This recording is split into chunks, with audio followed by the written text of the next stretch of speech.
What's up guys, it's Sean here and I'm back today to give you guys a review of the Mache collaboration with New Balance on this 5740 in this pizza colorway.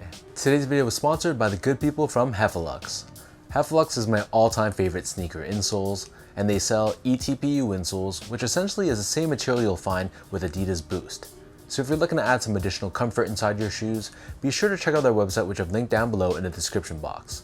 You'll see they sell a variety of different insoles, so depending on the type of insole density and the cushioning setup you're looking for, whether that's for a pair of winter boots or for sneakers, you're going to find there's a suitable insole for everybody. So I've been a paying customer of Heffelux for years now, and I honestly stand by their products. They truly are very comfortable to me. So if you guys want to check them out and try a pair for yourself, be sure to use the code SEANGO at checkout to get 15% off your entire purchase. So this collaboration is between Dan Gamache, also known as Mache, who's one of the most famous, most renowned, and most talented sneaker customizers in the industry. And I believe this is his first official big collaboration with a major brand, which released on February 11th, which is National Pizza Day, which explains why this entire shoe is themed like a pizza. So this pair retailed for a price of $130 US or 160 Canadian dollars, and the style code for this shoe is M5740MH1. So the reason why this whole pizza theme was chosen, aside from the fact that they dropped on National Pizza Day, is because it pays homage to Mache's roots from New York City, where he's from originally, and Connecticut, where he's at right now, and the fact that both of those states have a tremendous love for pizza. So diving straight into this shoe, this is a very wild, very intricately designed sneaker. The toe box area, this is covered in this tan colored mesh, and we have these deep burgundy, almost brown colored nubuck overlays on the edges. Surrounding the outer edge of the toe box, we have this long-haired suede, which is done in more of a darker tan color, which resembles the look of a pizza crust. And then underneath this, covering both sides of the shoe, we have this light tan or beige colored suede.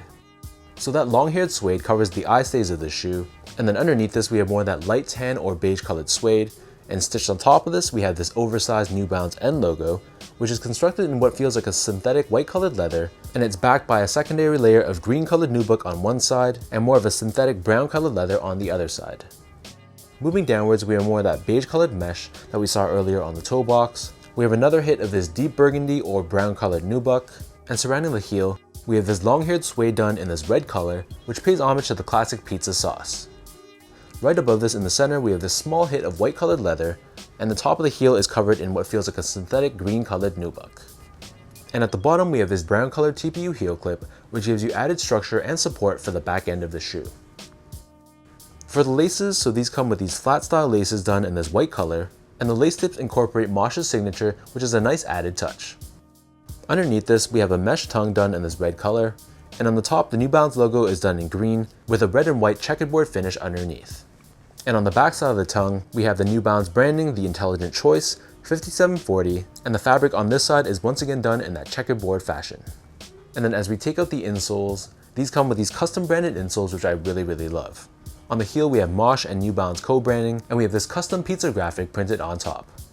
So the upper of the 5740 sits atop this chunky foam midsole, and the majority of the midsole is done in this off-white or sail color. We have this small hit of red on the forefoot, which resembles the look of dripped pizza sauce. And the portion of the foam that wraps up and onto the sides of the shoe, this is painted in more of a brown or dark tan color. Turning the shoe over to the bottom, so the outsole here is constructed out of this brown colored rubber. We have a very unique chunky traction pattern that runs from heel to toe, along with the New Balance logo on the medial edge of the heel.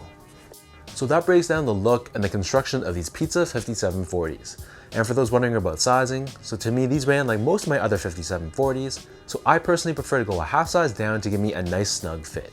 So I'm a true size 10, slightly on the wider side. I got these in a 9.5, and there's just under an index finger's width between the edge of the shoe and the top of my toe. So I feel like if you like more of that snug one-to-one fit, you can probably go a half size down, but if you have really wide feet or you just prefer more of a roomy fit, you could definitely stick true to size as well. To give you guys a point of comparison, I go a half size down in other New Balance silhouettes like the 990 V3, V4, V5, and the 992.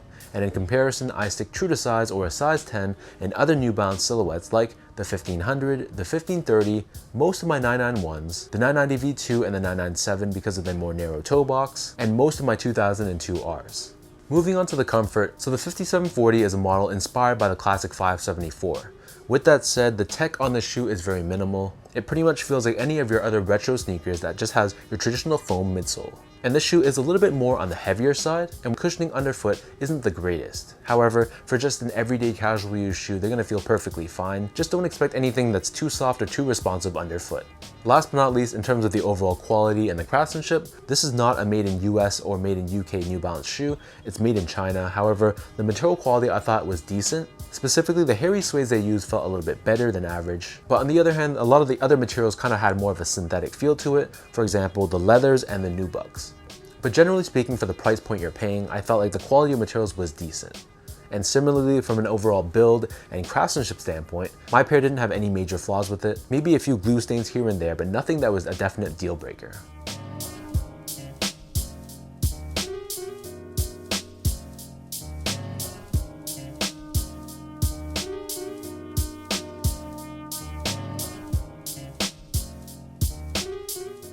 So with all that out of the way now, let's toss on these pizza New Balances and I'll show you guys how these look.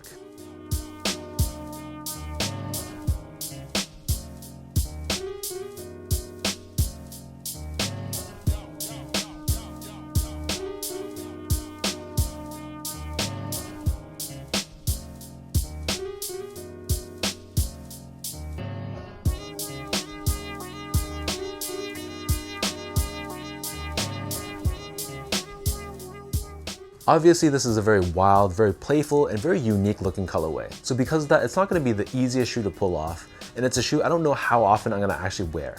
However, it's a very nice collection piece, and this is a very unique take on the 5740, and it's a shoe I feel will definitely turn heads when you decide to wear them. So I know these were only sold on Foot Locker and Chance's website on the release date, and I don't know if there's going to be a wider release on, for example, New Balance's website. So as of now, at least, it seems like it was a pretty limited release for anyone that's trying to buy these on the secondary market. So let me know in the comment section down below what you guys think about this Mache and New Balance 5740 in this pizza colorway. What are your overall thoughts on this release? Are you feeling this crazy design of this shoe, or is it really not your cup of tea? If you guys like this video, be sure to like, comment, and subscribe to this channel if you haven't yet. You can follow me on Instagram at esco8, check me out on my Twitter account at sean.go, and visit my website as well at seango.ca. So until next time, thank you so much for watching. Hopefully you guys enjoyed this review, and I'll catch you guys all in the next one.